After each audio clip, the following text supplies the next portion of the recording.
नमस्कार दोस्तों, विमर्श मीडिया प्राइवेट लिमिटेड की ओर से मैं हिम्मत सिंह और हमारे साथ कुछ पैनलिस्ट अभी जुड़ेंगे।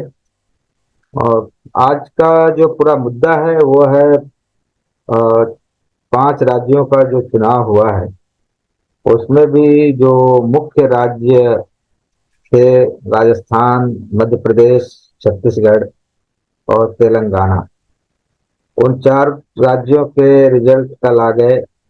आज मिजोरम का भी मोटा मोटी रिजल्ट सामने है और इस पे बहुत सारे कयास लगाए जा रहे थे। बहुत सारी उम्मीदें थी, बहुत लोगों की उम्मीदें टूटी। बहुत लोग जो नाउम्मीद थे वो एक तो उनको सरप्राइज मिला, एक सरप्राइज गिफ्ट मिला। और इस तरह से बहुत उलट फेर जिसको हम कह सकते हैं वो दिखाई दिया। तेलंगाना में जैसा कि कहा जा रहा था कि एक बड़ा जीत कांग्रेस की होने जा रही है, कांग्रेस की एक तरह से आंधी है, तो वो आंधी तो दिखाई दी और वो नतीजे में भी दिखा। लेकिन जहां जहां बात आ रही थी कि वहां कांग्रेस तो निकाल ही रही है, उसमें कुछ जगहों पे तो जैसे छत्तीसगढ़ का जो मिसला, छत्तीसगढ़ में तो ये था कि कांग्रेस ही आएगी, बीजेपी का कोई वहाँ नामो निशान नहीं था। या टक्कर में थी, लेकिन ये था कि बीजेपी दूसरे नंबर पर रहेगी, वो भी बहुत नीचे।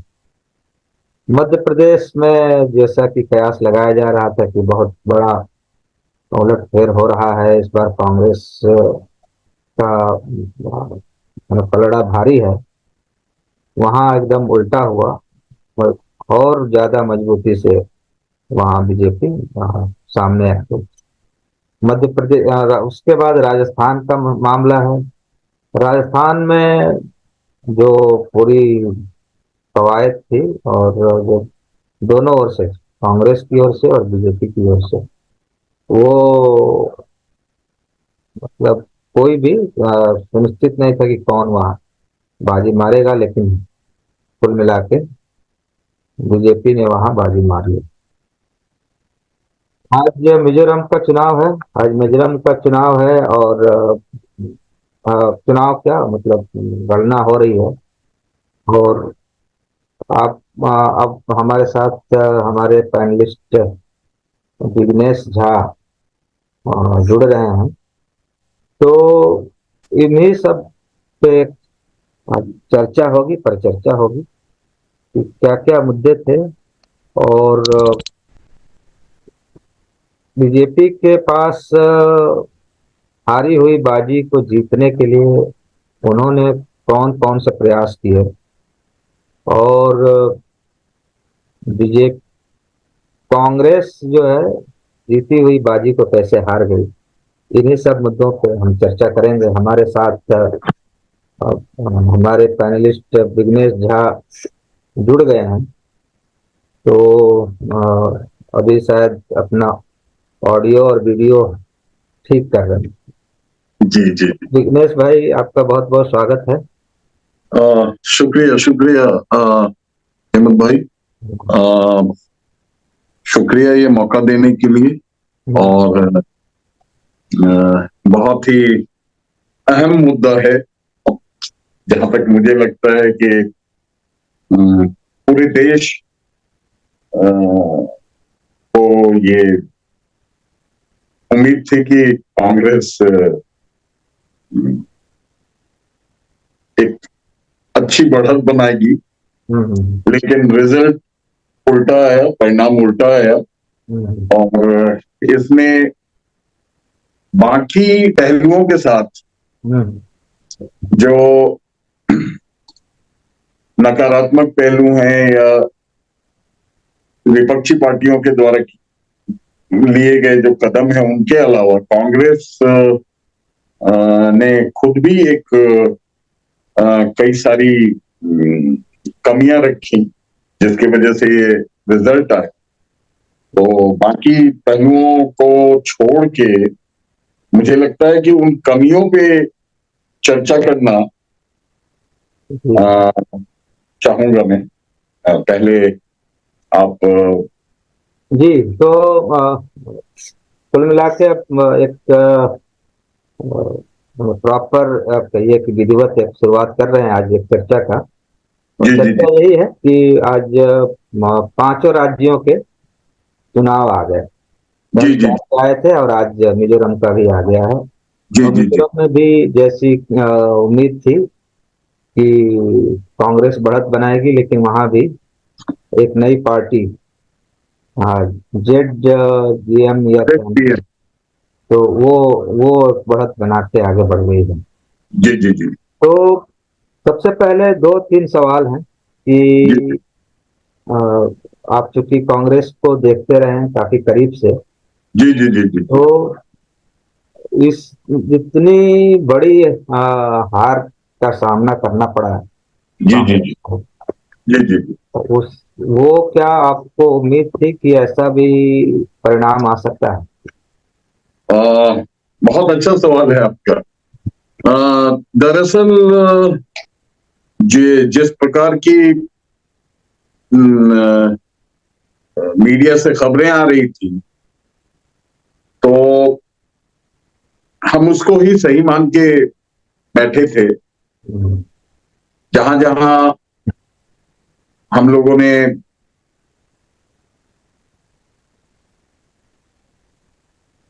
जमीन पे नहीं, जो चीजें हम लोगों ने देखी, और जहां जहां से हम लोगों को व्यक्तिगत तौर पे खबरें आती थी, हम्म, वहां कुछ शंका जरूर थी।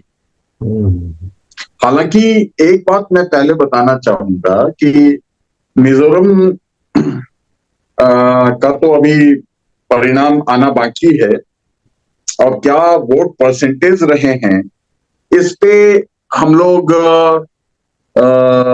ये अभी हमारी जानकारी में नहीं है। हम्म, दूसरी बात है कि जो मिजोरम का रिजल्ट है, उसमें एक समुदाय विशेष के प्रति दूसरे समुदाय हम्म, का जो व्यवहार रहा है मणिपुर में, या मणिपुर की जो घटना है, वो उससे प्रेरित है। हम्म, इसीलिए इस परिणाम की तो अपेक्षा की जा रही थी। जी जी। हालांकि ये माना जा रहा था कि कांग्रेस भी 6-8 सीटों पे रहेगी, छह हम्म, आठ सीटें लेके आएंगी, लेकिन वो नहीं हुआ। और उसकी वजह है एक मणिपुर की घटना का, अ, अ, मणिपुर की घटना का असर। हम्म, हम्म, जो भाजपा समर्थित पार्टी थी, आ, उस उसके भी सीट 10-11 ही हैं, जहां तक मुझे लग रहा है, मिजोरम में। हम्म, अब आते हैं बाकी 4 राज्यों पे। तो जी, जो बाकी 4 राज्यों के परिणाम आए हैं, उसके वोट शेयर का आंकड़ा आया। हम्म, और आपको जान के हैरानी होगी कि वो आंकड़ा बहुत नकारात्मक नहीं है, बल्कि सकारात्मक है। हम्म, पूरे 4 राज्यों को मिला करके जो भाजपा का वोट शेयर है, हम्म, भाजपा को जो वोट्स आए हैं, वो 4 करोड़ 83 लाख के आसपास हैं। हम्म, और जो कांग्रेस को वोट आए हैं, वो 4 करोड़ 90 लाख के आसपास ज्यादा है इसका मतलब। है। हाँ, भाजपा से ज्यादा है। हम्म, हालांकि उम्मीद ये की जा रही थी कि उन राज्यों के चुनाव, खास कम से कम 3 राज्यों के चुनाव में कांग्रेस कांग्रेस बढ़त बनाएगी। हालांकि कांग्रेस ने बढ़त तो नहीं बनाई, हम्म, लेकिन जो वोट शेयर है, हम्म, वो कांग्रेस ने बरकरार रखा। अगर कुछ गलतियां राज्य स्तर पे नहीं हुई होती, या नहीं की जाती तो एक कांग्रेस की कुछ खामियां भी हैं जिसको बड़े खुले मन से स्वीकार करना और उसके उसे सुधारने के दिशा में कदम उठाने की उम्मीद रखना, ये भी एक सकारात्मक पहलू है। और मुझे लगता है कि ये हमें करना चाहिए। जी, अभी ये तो हो गया वोट शेयर का मसला। एक तो बीजेपी जिस पिच पे खेलती है, जी जी जी वो पिच है उसका, खास करके हिंदुत्व का, जी जी जी या जो एक ब्राह्मणिकल, जो पूरा मोडस ऑफ ऑपरेंडी या जो भी आप उसका नाम ले सकते हैं। जी जी जी और कहीं कांग्रेस भी थोड़ा लिबरल बन के उस पिच में घुस जाती है, और उसका कुछ फायदा तो नहीं होता है। उल्टा जो इसके जो कोर सपोर्टर होते हैं वो भी कहीं ना कहीं लगता है कि ये भी तो वही है। तो क्या जी। ये भी कुछ मामला रहा क्या? तो, बहुत अच्छा सवाल रहा आपका ये।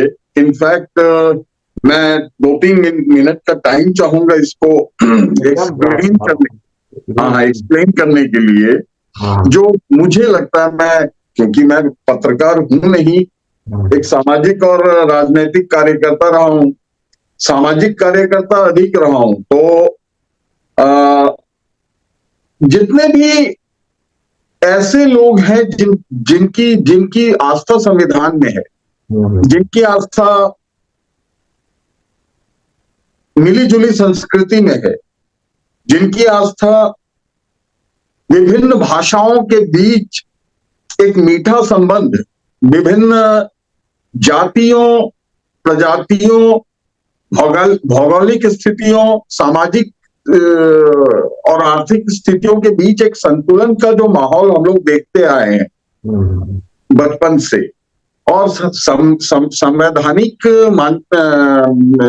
संवैधानिक संविधान के दायरे में, एक संवैधानिक व्यवस्था के दायरे में जो देखते आए हैं, जो बहुत अच्छे से चल रहा था आजादी के बाद से अब तक, जो जिसे बहुत अच्छे से चलाया जा रहा था, उसको किस तरह से वो बिगड़ा, उसमें भाजपा का जो रोल है, उसमें भाजपा की जो भूमिका है, ये तो हम सब देख ही रहे हैं।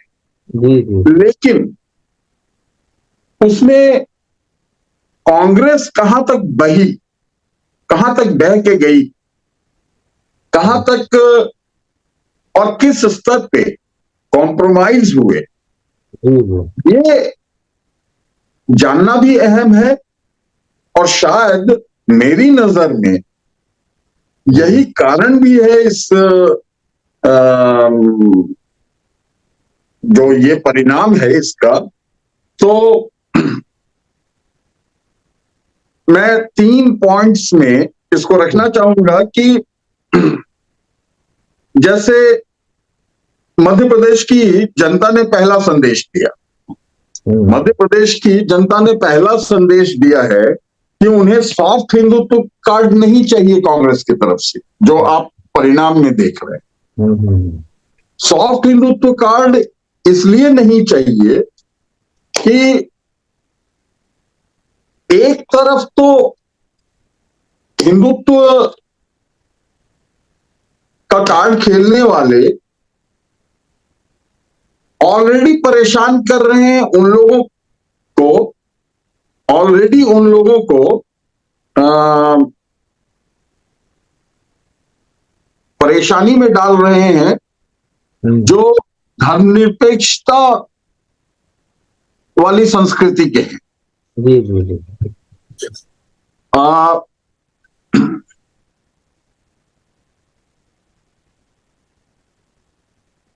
जिन्हें हिंदुत्व चाहिए वो तो पहले से बीजेपी के साथ हैं, भाजपा के साथ हैं, लेकिन जिन्हें हिंदुत्व नहीं चाहिए, अगर उन्हें भी आप सॉफ्ट हिंदुत्व परोसते हैं जी जी, तो तो वो उन्हें ग्राह्य नहीं है। वो उन्हें ग्राह्य नहीं है कि उन्हें किसी भी प्रकार का हिंदुत्व परोसा जाए। वो अपने पुरानी संस्कृति में जो हर चीज को समाहित करती थी, जी जी जी। वो उसका रिप्रेजेंटेटिव ढूंढती है, उसका प्रतिनिधि ढूंढती है। और ऐसे में दो राज्य जिसमें मध्य प्रदेश अहम है, तो इन दो राज्यों में सॉफ्ट हिंदुत्व का जो की सोच के साथ उतरना राज्य के नेतृत्व के लिए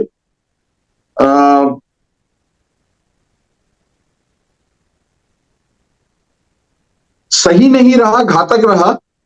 और उसको उसको जनता ने एक्सेप्ट नहीं किया। पहला ये था। दूसरा स्पष्ट संदेश मुझे दिखता है कि विधानसभा चुनाव हो या लोकसभा चुनाव, जो पुराने चेहरे जमीन पे उतारे गए,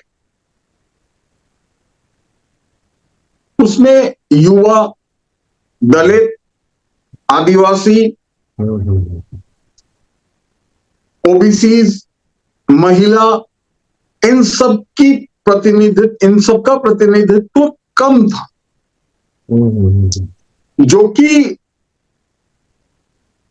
राहुल गांधी जी के विजन से और कांग्रेस नेतृत्व के विजन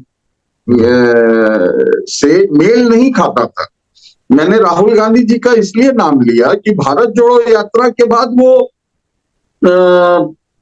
जनता के साथ सीधा संवाद स्थापित करके वो एक सर्वमान्य नेता के तौर पे स्थापित हुए, और उनका जो विजन है उसे लोगों ने पसंद किया। तभी उनके साथ लाखों लोग पूरे देश में चलते रहे।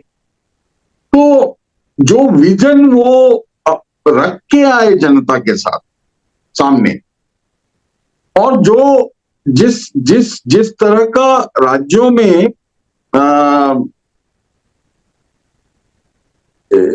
जो स्थानीय जो नेतृत्व है, हाँ, वो जिस तरह से राज्यों के नेतृत्व ने अपना अपने कैंडिडेट्स को रखा, तो वो मेरे ख्याल से उन दोनों के बीच तारतम्य नहीं था। और तारतम्य नहीं होने की वजह से जनता ने पूरी तरह से उसे एक्सेप्ट नहीं किया। हालांकि जो सीट्स आए हैं कांग्रेस के, मेरे ख्याल से वो भी इसलिए आए हैं कि राहुल गांधी जी के विजन की स्वीकार्यता रही है जनता में। वरना मेरे ख्याल से मध्य प्रदेश का जो रिजल्ट है वो कुछ और आना था।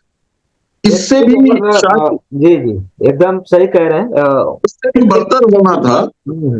क्योंकि हाँ, और तीसरा मैं रखना चाहूंगा कि हिंदुत्व के साथ कमलनाथ जी सीधे खड़े नजर आए। वो बाबा बागेश्वर के साथ खड़े नजर आए, लेकिन उस दलित लड़के के साथ खड़े नजर नहीं आए जिसके साथ बागेश्वर बाबा के भाई ने दुर्व्यवहार किया था, गाली गलौज और मारपीट पता नहीं क्या किया था। तो उसके प्रति संवेदना प्रकट करने नहीं गए। तो एक प्रकार से वो जो सवर्णवादी व्यवस्था जो जिसका प्रमोशन भाजपा करती है,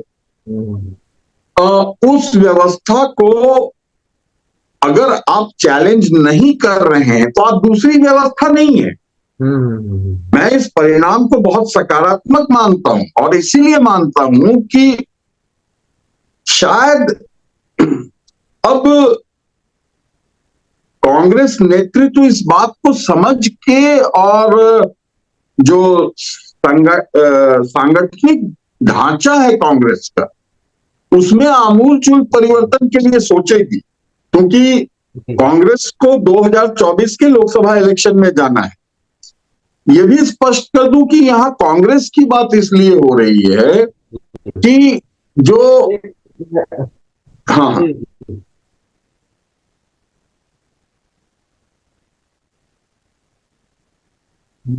जी मैं इसमें दो तीन चीजें आपसे लेके आ रहे हैं। हाँ जी आपको आवाज आ रही है? हेलो जी। जी जी मुझे तो इसमें दो तीन, जी जी, हाँ, एक तो जो ओबीसी वाला जो कार्ड है जी कांग्रेस जी राहुल गांधी का, एक तो वो जी जी पे हम चर्चा करेंगे। दूसरा, जहाँ 100,000 2,000 के नीचे जो मार्जिन से कांग्रेस की सीटें गई हैं, जी एक जी चीज मैं थोड़ा सा आपसे जानना चाहूंगा कि जहाँ मार्जिन कम होता है जी जी वहाँ तो ये सवाल है। दूसरा ये सवाल है कि जो नेतृत्व है खास करके मध्य प्रदेश में या राजस्थान में, राजस्थान में तो हमेशा सचिन पायलट और गहलोत के बीच में काफी रहा है, घमासान हमेशा बनी रही है। जी जी तो एक तो नेतृत्व सांगठनिक संकट है। तीसरा, इंडिया अलायंस का जो मसला है उसमें जी मुख्य भूमिका कांग्रेस की है। और कहीं कांग्रेस में वो कई लोगों का मानना है कि जैसे ही उनको पता लगा कि हम तो यहाँ जीत ही रहे हैं, तो एक एरोगेंसी भी दिखाई देने लगी। और अलायंस के पार्टनरों के साथ वो एक अच्छा व्यवहार शायद देखने को नहीं मिला। चाहूंगा कि एक बात आप रखें तो ज्यादा बेहतर हो। जी जी जी ये देखिए, इसमें दो तीन सवाल हैं। तो पहला तो ये है कि जो अ, राजस्थान का मामला है, वो मामला कुछ ऐसा नहीं है, वो नेचुरल परिवर्तन का मामला है। इनफैक्ट इससे पहले जो क्योंकि वहां वन बाय वन का एक मेथड चलता है। तो पिछली बार जब कांग्रेस हारी थी तो 21 सीटों पे चली आई थी। इस बार शायद 70 से अधिक है। हम्म, तो राजस्थान, अच्छा, दूसरी बात यह कि जो अशोक गहलोत जी और सचिन पायलट जी के बीच घमासान की बातें होती है, तो उससे बहुत ज्यादा घमासान तो भाजपा के अंदर थी। इनफैक्ट भाजपा किसी चेहरे के बगैर उतरी थी वहां पे। वसुंधरा जी के चेहरे को उन्होंने मुख्यमंत्री के तौर पे पेश भी नहीं किया था। लेकिन बहुत सारे लोगों से मुझे ये फीडबैक मिला था कि उनका मानना था कि अशोक गहलोत जी ने बहुत अच्छा काम किया, लेकिन जो परंपरा है वो बनी रहनी चाहिए। तो वो परंपरा के साथ कुछ कुछ लोग गए। जहां तक मध्य प्रदेश और कमलनाथ जी की बात है, और अखिलेश यादव जी की बात है, तो शायद मुलायम सिंह यादव जी के मित्र रहे हैं कमलनाथ जी।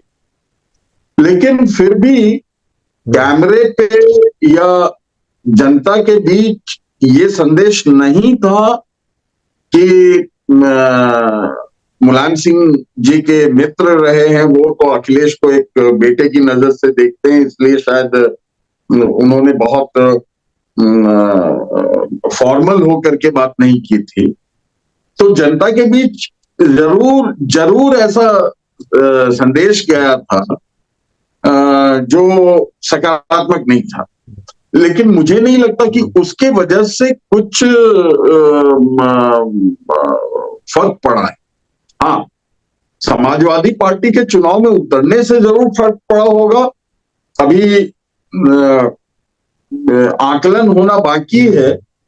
हो सकता है ये पता चले कि जहां जहां कांग्रेस 1000-1200 वोटों से हारी है, वहां वहां समाजवादी पार्टी और बहुजन समाजवादी पार्टी का वोट शेयर का जो को 1200-1500 या 2000 मत मिले हों, तो ऐसे बहुत जगहों पे हो सकता है, और अच्छे खासे जगहों पे हो सकता है ऐसा। लेकिन फिर भी एक जो बाइपोलर चुनाव की दिशा में भारत बढ़ रहा है, प्रेसिडेंशियल फॉर्म की तरफ, उसमें किसी पार्टी के लिए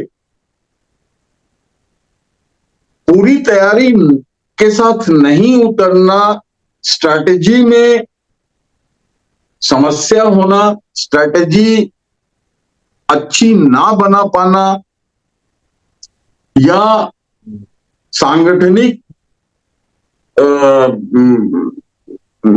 सांगठनिक फ्रंट पे बहुत बहुत सोची समझी रणनीति के तहत कार्य करना, नहीं करना, ये अफोर्डेबल नहीं है। ये इसका मतलब तो ये है कि जो साउथ में कांग्रेस है, चाहे वो कर्नाटका की हो, चाहे वहां की जो क्या बोलते हैं सांगठनिक रणनीति या तमाम चुनावी रणनीति में कांग्रेस के ही, बाकी तो हम दूसरों को तो छोड़ दें, कांग्रेस के ही जो नेता हैं या कार्यकर्ता हैं, वो ज्यादा जुझारू होके, ज्यादा चुनौती के रूप में लेके काम करते हैं। वो शायद इधर आते आते वो एक तरह से उदासीनता का मामला है, या कहीं ना कहीं कांग्रेस और बीजेपी में एक होता है कि सॉफ्ट हिंदुत्व और हार्ड हिंदुत्व में तो लोग सोचते हैं कि भाई जो पहले से है उसी को किया जाए। तो ये मतलब हिंदी बेल्ट और देखिए, मुझे लगता है कि इस बात को स्पष्ट करना पड़ेगा कि जो केंद्रीय नेतृत्व है, मुझे नहीं लगता, मेरी आवाज आ रही है ना? मेरी आवाज आ रही है आपको? मेरी आवाज आ पा रही है? हिम्मत भाई, क्या आप मेरी आवाज सुन पा रहे हैं?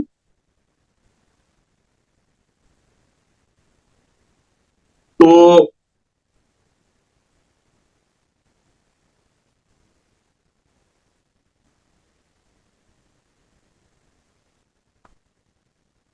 हाँ,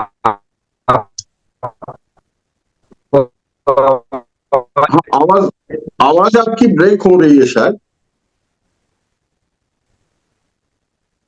पता नहीं मेरी आवाज आ रही है कि नहीं।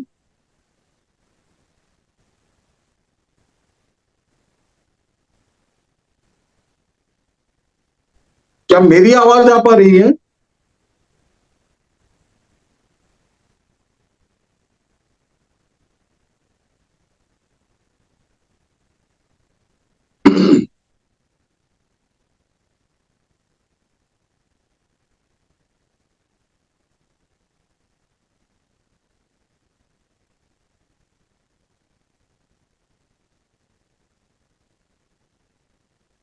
हाँ दिनेश जी। जी जी जी जी। हाँ, थोड़ा सा डिस्टर्ब हो गया था, कोई हाँ कॉल। हाँ हाँ हाँ। तो ये जो सवाल था मैं फिर से वहीं से शुरू जी कर जी रहा हूँ कि राहुल गांधी की जो एक विजन है या सोच है, उसको जी शायद ज्यादा साउथ के लोग ज्यादा सही ढंग से ग्रास्प कर पा रहे हैं बनस्पत नॉर्थ इंडिया या हिंदी बेल्ट या काउ बेल्ट या जो भी आप उसका नाम दें। ये एक तो ये है। दूसरा कि जो जो क्या कारण है, एक तो मैं उस पर नहीं जा रहा हूँ ईवीएम पे, लेकिन सवाल तो खड़े हो ही रहे हैं और कुछ और भी पत्रकार मित्रों से बातचीत हो रही थी, तो बड़े उम्मीद वो भी लगा रखे थे, लेकिन अब आज मैंने एक तरह से गाली दे रहे हैं कि बात ओबीसी के करते हैं, लेकिन ओबीसी का कोई पत्रकार या कोई जाता है तो उसके साथ मैंने मैंने बेरुखी जैसा व्यवहार किया जाता है। तो ये कुल मिला के, क्या आपको लगता है कि एक बार फिर से कांग्रेस को एक अपने ढांचे को एक तो दुरुस्त करने की जरूरत है, या एक चीज दूसरा ये कि कांग्रेस ने जो भी लोक नीतिकारी या लोक हितकारी जो कानून या नियम या जो भी बना रहे हैं, उसको पलटने के लिए यहाँ का शासक वर्ग जो भी उसमें नाम ले सकते हैं, वो पूरा कमर कस चुका है। ये दो चीजों पे हम थोड़ा जानना चाहेंगे, एक तो सांगठनिक पे, दूसरा उसके जो दूसरे आयाम हैं जिसपे बड़े बड़े आंदोलन भी हुए, जैसे राजस्थान में जैसे ही चिकित्सा वाला मसला हुआ, वहाँ के जो फार्मासिस्ट और दूसरे हॉस्पिटल प्राइवेट वाले बहुत बुरी तरह से सरकार के खिलाफ खड़े हो गए थे। तो ये भी कोई पहलू है क्या, ये जानना चाहिए। देखिए, जहां तक मेरा मानना है कि बहुत तरह की खबरें आई अनियमितताओं की, कहीं बैलेट बॉक्स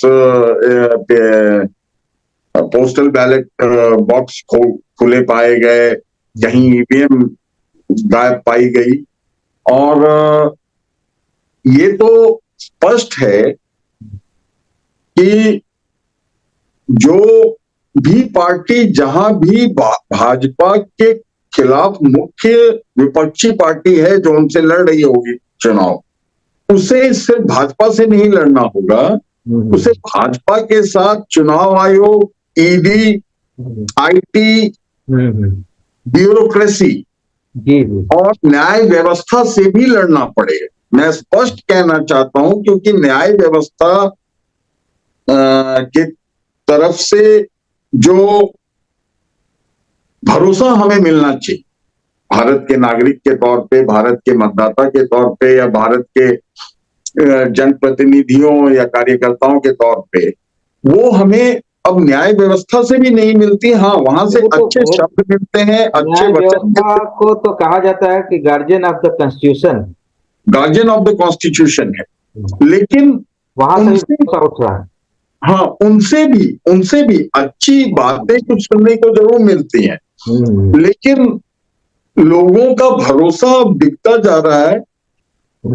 सॉरी, ऐसा लग रहा है कि राजनीतिक दिशा को देख करके कुछ निर्णय आ रहे हैं, ऐसा लगता है। मुझे नहीं पता ये सही है या गलत है। ब्यूरोक्रेसी, आप देख पा रहे होंगे कि ब्यूरोक्रेसी, खैर ये पहले भी था लेकिन इस कदर नहीं था। पहले भी ब्यूरोक्रेसी राज्यपालों रूलिंग पार्टी के साथ, हाँ, रूलिंग पार्टी के साथ थोड़ा सॉफ्ट कॉर्नर रखती थी, लेकिन इस कदर का सॉफ्ट कॉर्नर या फिर इस कदर का प्रेशर, सॉफ्ट कॉर्नर की जगह प्रेशर वाली बात आ गई है कि वो होता हो। लेकिन फिर यहां भी इसको अलग नजरिए से देखने की जरूरत है। आपका सवाल, दूसरा पहलू क्या, पक्ष क्या था सवाल का? दूसरा तो ये था कि एक तो सांगठनिक वाला जो था मसला, हाँ, जो लोक हितकारी जो कानून नियम बना रही है कांग्रेस, कहीं ये शासक वर्ग के लिए खतरा तो नहीं उत्पन्न हो रहा कि किसी भी तौर पे, किसी भी तरह से इसको पलट दिया जाए? ये आपने एकदम टारगेट पे हिट किया है कि देखिए, ये थोड़ा मैं वक्त लेना चाहूंगा इसके लिए। ये बहुत ही अहम सवाल है। हाँ, बहुत ही अहम सवाल है कि ये जो हिंदुत्व वाली विचारधारा चली है 8-9-10 सालों से, इसके पीछे जो ताकत काम कर रही है वो कौन सी ताकत है? क्या वो सचमुच सनातन धर्म के प्रति जो शासन में है, जो हिंदुत्व की बात करते हैं, क्या वो सचमुच सनातन धर्म के प्रति संवेदनशील है या सनातन धर्म के बारे में जानते भी हैं? मुझे इसमें डाउट जी जी। है। लेकिन वो आज सनातन धर्म का चेहरा बने थे। मेरे ख्याल से इसके पीछे जो लॉबी काम कर रही है, बहुत ही सत्ता पाने का एक शॉर्टकट के जैसा मिल गया है उन्हें। जो लॉबी काम कर रही है वो है कॉर्पोरेट लॉबी। अब आप संबंध देखिए कि जो ब्यूरोक्रेट्स हैं उनके बाल बच्चे आप अब कॉर्पोरेट्स में नौकरियां पा रहे हैं। कॉर्पोरेट्स जो है वो ब्यूरोक्रेट्स का ध्यान रख रही हैं, नेताओं का भी ध्यान रख रही हैं, और जो राजनीतिक चंदे हैं वो किसी एक पक्ष में जाता है जिसके पास सत्ता पाने का शॉर्टकट है, भले ही उसे सनातन का सा नहीं पता हो। हमने एक वो तो एक गाय है जो वोट दे रही है। हाँ, वो एक गाय है जो रोज दूध देती है और अच्छा खासा दूध देती है, इसलिए उसको पकड़ के रखा हुआ है। तो एक पूरी तरह से नए व्यवस्था का निर्माण हुआ है, जिसे जो ग्लोबल पॉलिटिक्स है, जो ग्लोबल मंच पे इसे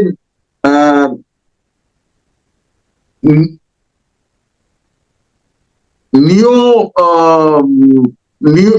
वर्ल्ड ऑर्डर बोलते हैं। New world order. हाँ, new world order Modi ji ने भी किया था पार्लियामेंट में। हाँ, इसको अलग शब्द अगर इसके लिए इस्तेमाल करें तो कॉर्पोरेट गवर्नेंस कह सकते हैं कि कॉर्पोरेट ऑन टॉप, वो शीर्ष पे रहेगा। वो अपने राजनीतिक एसोसिएट्स के साथ मिल करके ब्यूरोक्रेसी और मार्केट पे कंट्रोल करेगा। दरअसल खेल तो सारा मार्केट पे कंट्रोल का है। और अगर देखिए, ये बहुत बड़ा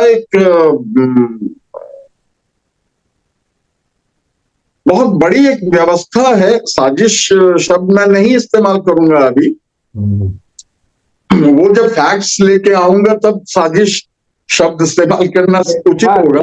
दो कांग्रेस अभी दो है, मतलब एक तरह का पुरानी वाली कांग्रेस है और एक राहुल वाली कांग्रेस के रूप में लोग देख रहे हैं। राहुल वाली कांग्रेस जहां जहां लोग अपना रहे हैं वहां वहां तो एक बढ़त बन रही है, जीत बन रही है। एग्जैक्टली। तो क्या कांग्रेस बीजेपी से लड़ रही है या कांग्रेस से ही लड़ रही है? ये थोड़ा सा हम जानना चाहते हैं। हाँ, कांग्रेस से लड़ रहे हैं, कांग्रेस इसको मैं दूसरे शब्दों में कहना चाहूंगा कि राहुल गांधी की जो विचारधारा है, हालांकि वो सबसे पुरानी विचारधारा है, जो आजादी के बाद के बीच में, हाँ, जो आजादी के बाद महात्मा गांधी या आजादी के वक्त महात्मा गांधी और नेहरू, पंडित नेहरू ने एक जो व्यवस्था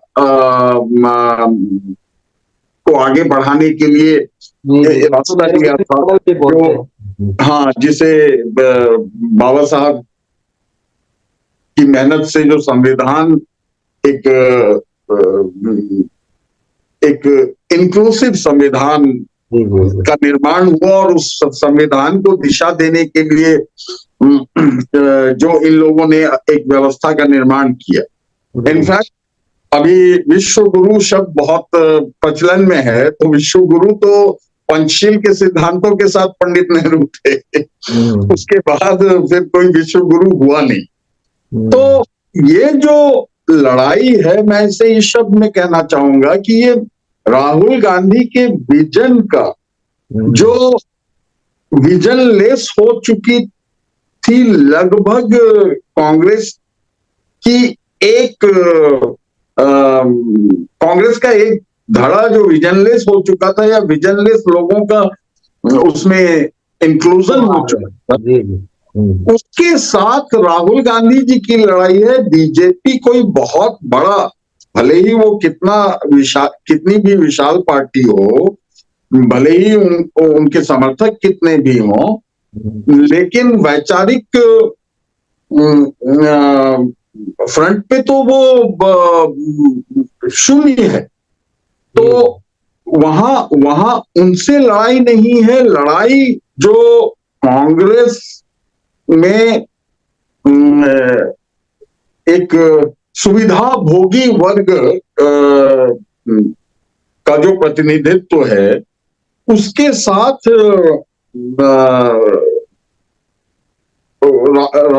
राहुल गांधी जी के उस विजन की लड़ाई है जो जो अब जनता के हाथ में व्यवस्था सौंपना चाहती है, प्लस जनता को जी। एक ऐसा प्लेटफॉर्म देना चाहती है हम्म, जिस पे खड़े होकर के या जिस पे चल के वो एक डेवलप्ड इंडिया का, एक विकसित भारत का निर्माण कर सकें शायद। जी, जी। नहीं, एक एक तो ये मतलब सवाल पे सवाल है दो। एक एक सवाल था इंडिया अलायंस का जो मसला था, और चार राज्यों का एक तरह से एक सेमी फाइनल या कहिए कि एक रिहर्सल था छोटा, जिसमें और सारा दारोमदार कांग्रेस के ऊपर ही आ गई।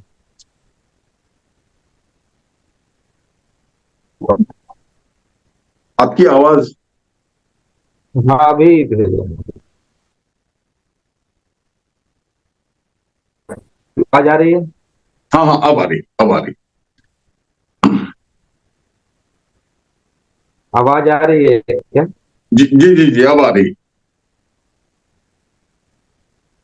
नहीं, एक जो जो सवाल मैंने शायद बीच में वो क्रम में छूट गया है, मैंने एक ही बार तीन चार सवाल कर दिए, इसलिए भी दिक्कत हो गई। जी एक तो जी वो था कि इंडिया अलायंस बना है, इसकी मुख्य धोरी तो कांग्रेस है। जी जी जी जी। और कांग्रेस,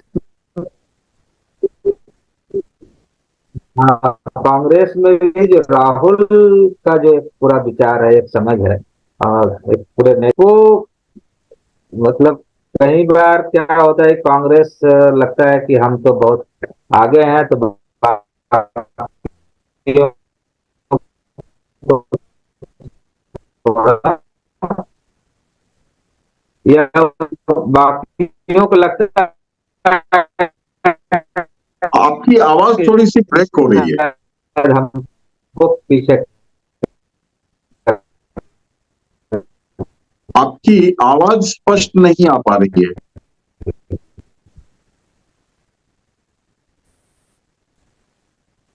हिम्मत भाई, शायद रिकनेक्ट करने की जरूरत पड़ेगी आपको। तो ये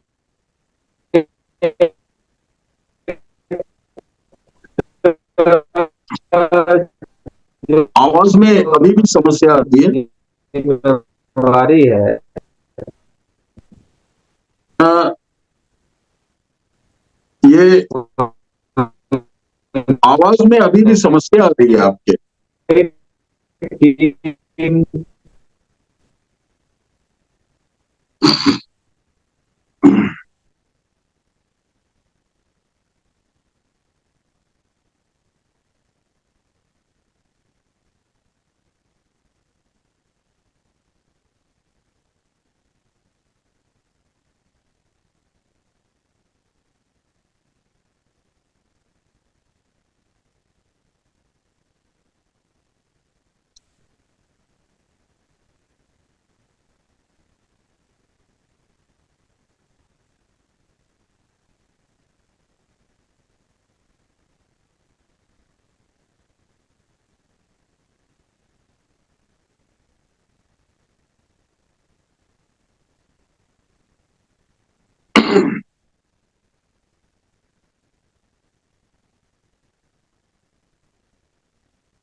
हेलो विघ्नेश भाई।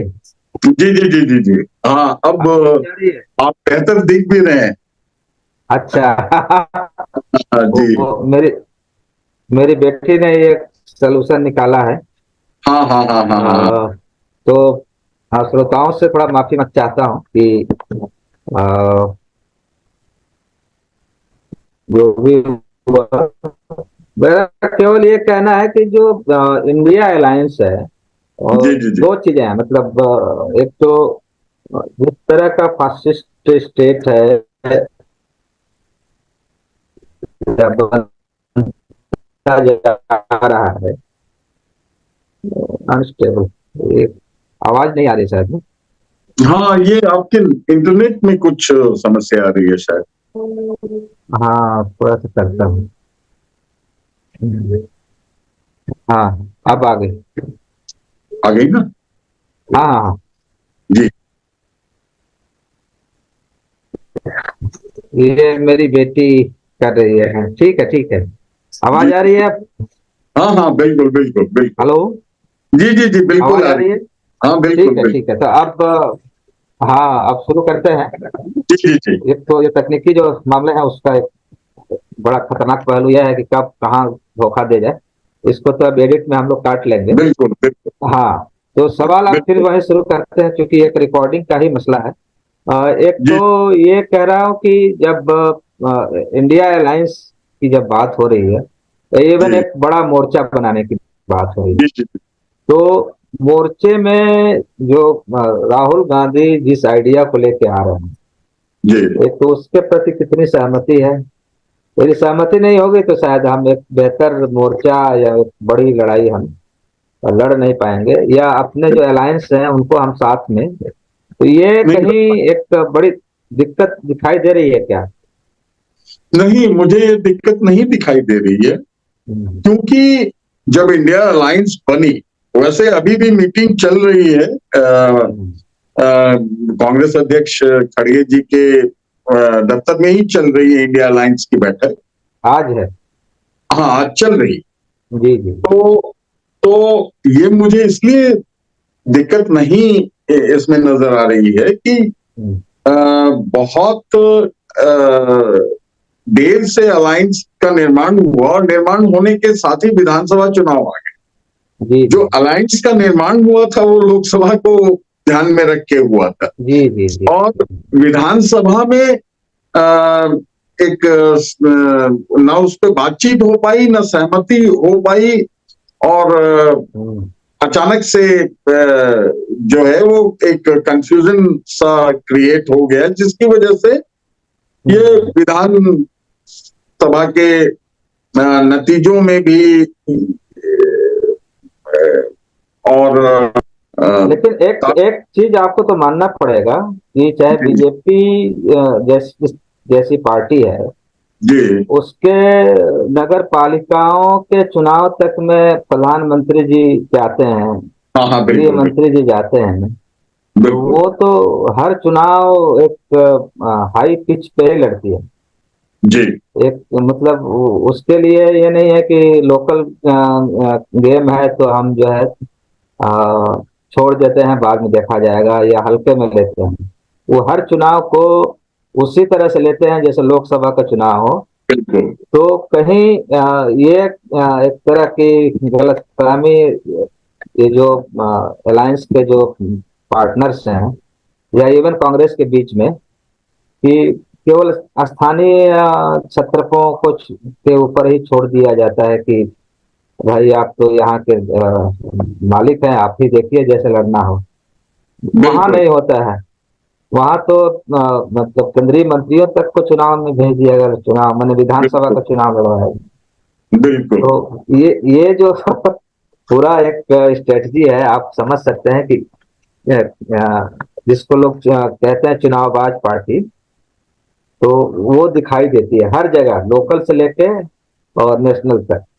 तो इसमें भी कोई कमी या इस तरह की एक समझ या लग रहा है कि नहीं चलो जी हम सब मिल गए हैं, 60-70% हम लोग अकेले हैं, तो कहीं भी जाएंगे तो भारी पड़ेंगे, लेकिन वो जहां भी जा रहे हैं वो टूट जा रहे हैं। जी तो ये इस पे थोड़ी सी क्या रणनीति बनाने की जरूरत देखिए, हिम्मत भाई, बहुत ही गहरी बात है ये। है। लेकिन क्योंकि सही बात है कि नगर पालिका के चुनाव तक में प्रधानमंत्री, गृह मंत्री वगैरह जाते हैं। हम्म, दो पहलू हैं इसके। पहला पहलू ये है कि चुनाव जीतने के लिए अपने आप को झोंक देना एक अच्छी बात है, हम्म, हम्म, लेकिन इसका एक और पहलू है, और उससे चुनाव में जीत भी होती है, लेकिन इसका एक और पहलू है हम्म, कि जो गवर्नेंस है और जो चुनाव है वो दो अलग अलग चीज है। गवर्नेंस के पहलुओं पे ध्यान नहीं देना हम्म, भी एक बहुत बड़ी समस्या है, जो जनता के लिए धीरे धीरे बढ़ती जा रही है। वो हम्म, उस फ्रंट पे है। लेकिन ये जो सेक्युलर फ्रंट है, ये जो इंडिया गठबंधन है, जी, इनका पूरी तैयारी के साथ, क्योंकि आप बीजेपी को या किसी भी विपक्षी पार्टी को जिसके साथ एक धार्मिक सेंटीमेंट को जिन्होंने अपने साथ जोड़ा हुआ हो, कॉरपोरेट को जोड़ा हुआ हो, और पूरी जो देश की व्यवस्था है उसको हम्म, तोड़ के उन्होंने अपने खाने में किया हुआ हो, अपने कब्जे में किया हुआ हो, जी, जी, तो वैसे ताकत से लड़ना कोई आसान काम तो है नहीं। ये बहुत मुश्किल काम है, और ये 60-70% वाला जो आ, वाली जो धारणा है, ये ठीक है कि 70% आपके साथ होंगे, या 62% या 64% जो भी हैं, 66, वो आपके साथ होंगे, लेकिन वो उन्हें साथ लेने के लिए आपको उन्हें एक क्लियर रोड मैप देना होगा। अगर क्लियर रोड मैप हम नहीं दे पाते हैं उन्हें कि हम अगले 5 साल में क्या करना चाहते हैं, उनकी शंकाएं भी बहुत सारी होंगी, उनका भी समाधान जरूरी होगा कि कैसे हम साथ में मिलकर चला पाएंगे कि नहीं, जी, पहले जी, हमने चलाया है कि नहीं, या और भी बहुत सारी शंकाएं होंगी। तो उनका निवारण अगर सही समय पे सबने मिल के नहीं किया, हम्म, तो फिर से वो फिरका परस्त ताकतों को आप सत्ता दे देंगे, और जो बच्ची खुची चीजें भी देश में हैं, बच्ची खुची चीजें भी जो देश में हैं, चाहे वो नीतिगत स्तर पे हो, चाहे वो जमीनी स्तर पे हो, चाहे वो हमारी सरकारी संस्थानें हों, नहीं, लेकिन चाहे ये आप तो सही कह रहे हैं कि जो गवर्नेंस और इलेक्शन, लेकिन अभी जो 8-9 सालों से दिखाई दे रहा है एक पहलू की, गवर्नेंस और इलेक्शन दोनों एक दूसरे में मिला दिए गए हैं। और जैसे ही गवर्नेंस का इतना ही मामला होता है कि चुनावी वर्ष में कुछ कुछ आपको वो डाल दिए जाते हैं, 6,000, 2,000, 1,500, कोई लाडली योजना के नाम पे, कभी उसके नाम पे, और आप योजना ये भी बनाते हैं कि 5 साल, अगले 5 साल तक हम 5 किलो अनाज वाला जो कार्यक्रम है। दूसरे यदि कुछ कर रहे हैं तो उसको आप वो बोलते हैं कि रेवड़ी बांट रहे हैं। तो ये कुल मिला के अब यही रह गया है कि आप चुनावी साल में या चुनाव के ठीक 1 महीने पहले या 15 दिन पहले आप डाल दीजिए और वोट बटोर लीजिए। बिल्कुल। तो हाँ, तो ये भी कितना लंबा चलेगा।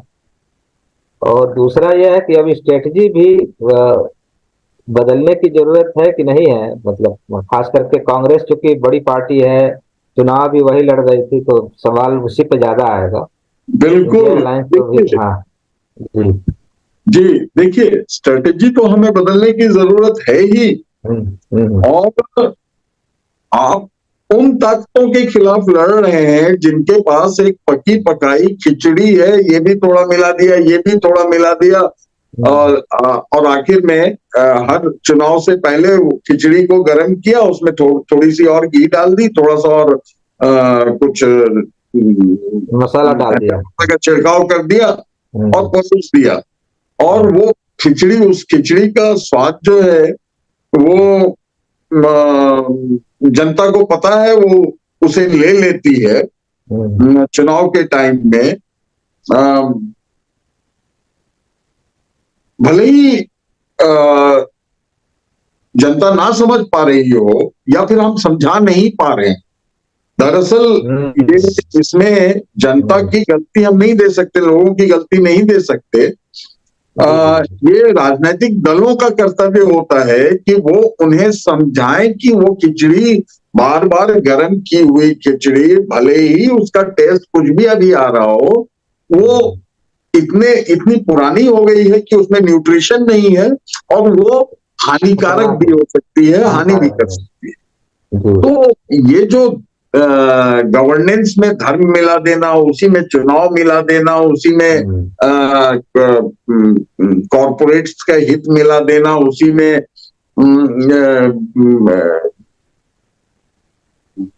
उसी में कई और चीजों को मिला देना और जनता को थोड़ा सा मटर का छिड़काव करके दिखाना कि देखो कितना अच्छा लग रहा है, जी तो जी। मुझे वोट दे दो। तो हम्म। वो चीज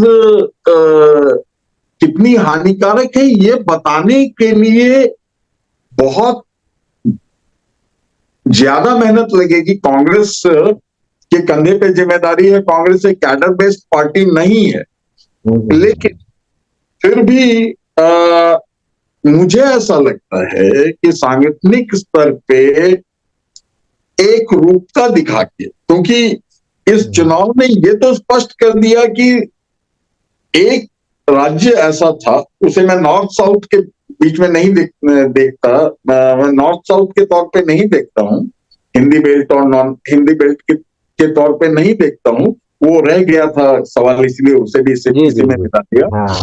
कि वो एक ऐसा स्टेट था, ये पूरे का पूरा चुनाव एक एक्सपेरिमेंट के जैसा आपको अगर आप गौर से देखेंगे तो नजर आए। दो तीन स्टेट्स में, तीन राज्यों में कांग्रेस के ही छत्रप थे, जबकि चौथे जगह पे राहुल गांधी जी ने जिम्मा अपने हाथ में लिया और एक नए युवा चेहरे के साथ वो जोश से मैदान में आए। देखने की बात यह है कि तेलंगाना ही ऐसा राज्य था जहां पे कि कांग्रेस की बात शुरू में नहीं हो रही थी। पिछले 3-4 महीनों में कांग्रेस ने वहां पे अपने कैंपेन के जरिए बीआरएस को हराया। तो वही चीज इन राज्यों में भी की जा सकती थी, लेकिन कांग्रेस ने अपने ही छत्रपों को, जो अपने राज्य इकाई के जो चेहरे थे, उन्हीं को आगे बढ़ने दिया, उनको ही निर्णय लेने दिए। तो इन दोनों एक्सपेरिमेंट्स में से जनता का रुझान स्पष्ट हो जाता है कि जो राहुल गांधी जी जिस तरफ ले जाना चाह रहे हैं कांग्रेस को, उस दिशा के साथ जनता जुड़ाव महसूस कर रही है। लेकिन लेकिन लेकिन जो लोकल छत्रप जो राज्य के नेतृत्व हैं, वो जो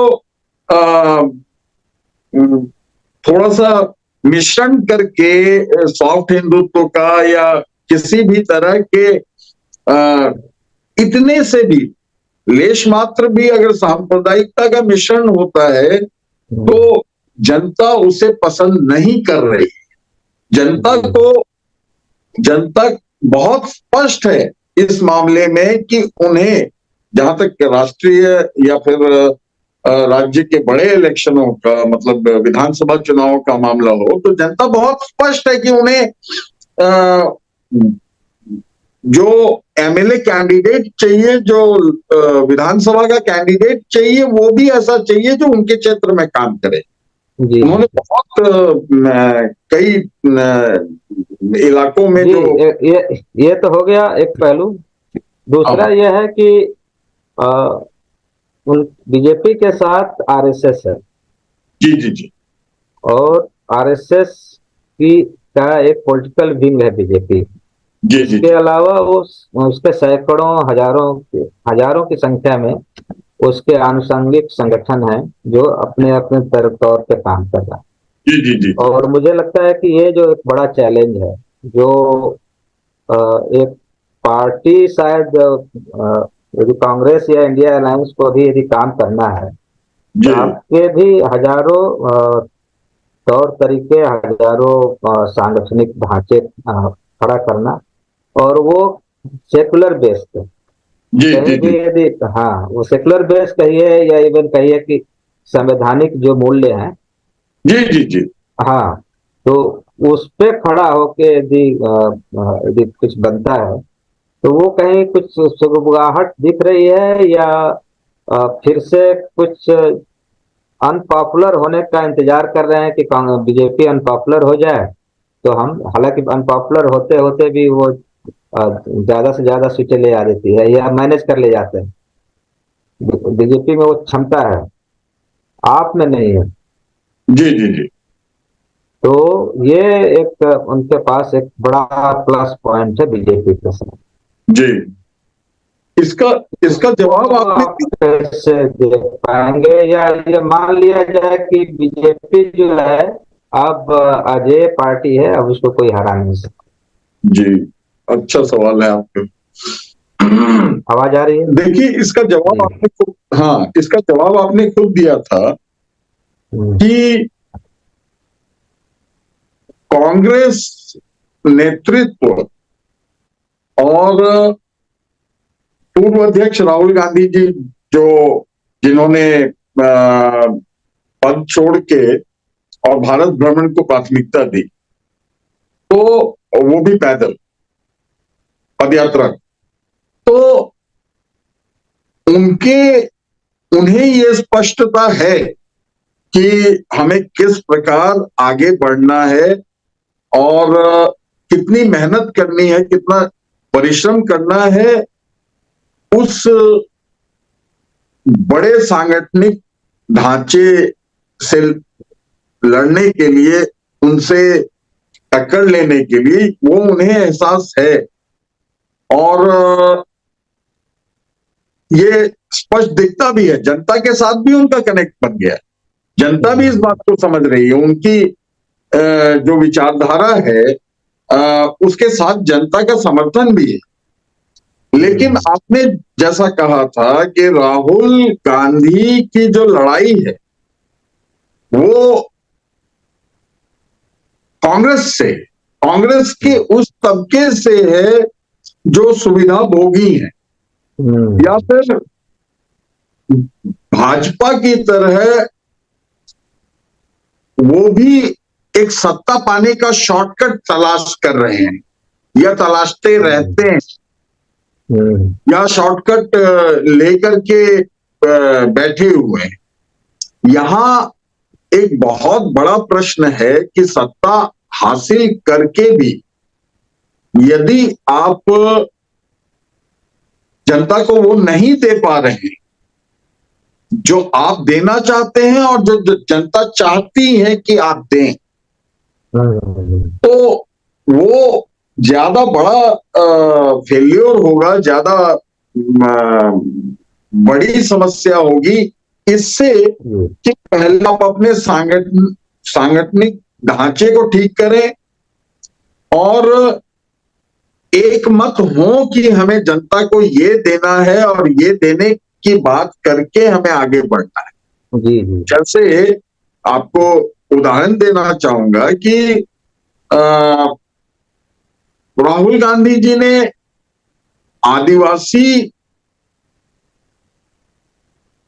अधिकारों की बात की और बहुत ज्यादा उस पर फोकस किया, लेकिन दो राज्यों मध्य प्रदेश और छत्तीसगढ़ में तो चलिए थोड़ी बहुत समस्या थी, बहुत नहीं थी उस फ्रंट पे, लेकिन कुछ मैगजीन्स ने, कुछ न्यूज चैनलों ने उसे बहुत बढ़ा चढ़ा के दिखाया था, और समस्या तो थी, उसको निपटाना छत्तीसगढ़ सरकार का काम था।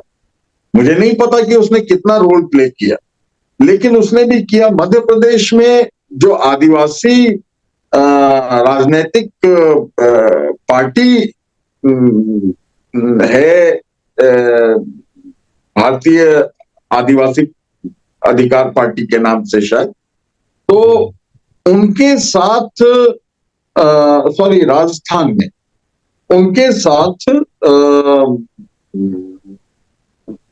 कांग्रेस, हाँ, ट्राइबल पार्टी ऑफ इंडिया है शायद। हाँ हाँ हाँ, हाँ एक जगह ट्राइबल पार्टी ऑफ इंडिया, एक जगह बाप है वो, हाँ, साउथ साउथ राजस्थान की बात करते हैं। अधिकार जी जी। पार्टी है, कुछ ऐसा ही नाम है उनका। हाँ, वो तो भारतीय ट्राइबल संघ है या कुछ नाम है। हाँ हाँ, तो उनसे उनसे उनसे एक गठबंधन नहीं बन पाना भी शायद इन राज्यों के चुनाव पे थोड़ा बहुत असर डाल गया है। तो इस तरह की छोटी छोटी जो चिंताएं हैं वो बनी हुई हैं, और मुझे लग रहा है कि कांग्रेस बहुत कायदे से अब सांगठनिक ढांचे में बदलाव के साथ एक विस्तृत एजेंडा लेकर के आना चाहेगी, और चुनाव खत्म होते ही सीधा इंडिया गठबंधन का बैठक बुलाने और आगे बढ़ने के पीछे मेरे ख्याल से यही लक्ष्य है। जी एकदम, क्योंकि एक सीटिंग में या एक बैठक में इतना बड़ा जो पूरा एक मसला है चुनाव का और चुनाव के नतीजों का, यदि यही कांग्रेस जीत गई होती तो ये माना जाता कि तो स्वाभाविक था, ये तो हो रहा था। लेकिन जब हारी है तो बहुत सारे विवेचनाएं या बहुत सारी कमियां पेशियां वो देखने को मिली हैं। लेकिन एक पॉजिटिव ये है कि जो वोट शेयर का अंतर है वो कांग्रेस कहीं ज्यादा है। जी जी जी।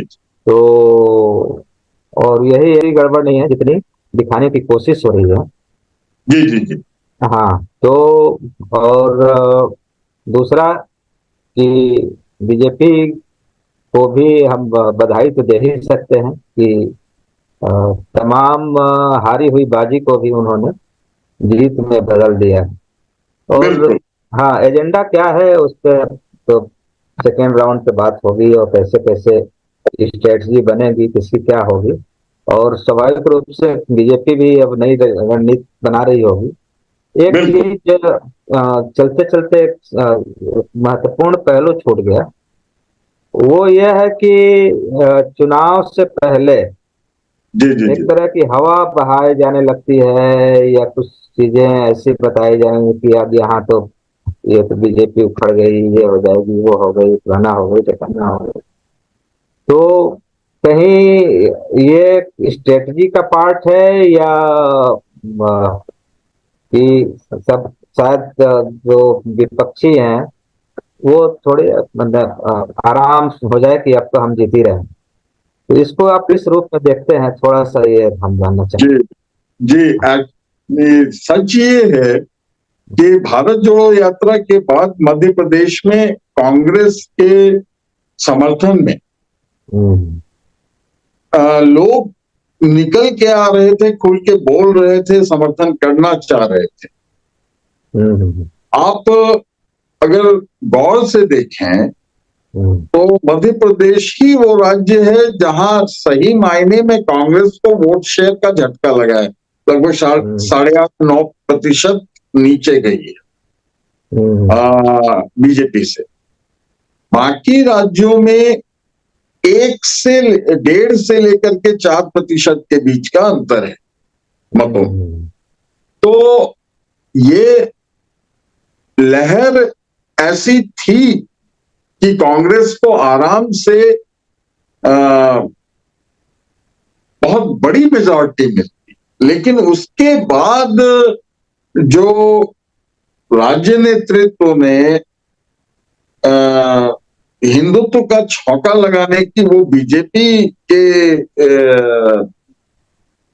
पिच पे खेलने की कोशिश की, वो उसने एकदम से बाजी पलट दी।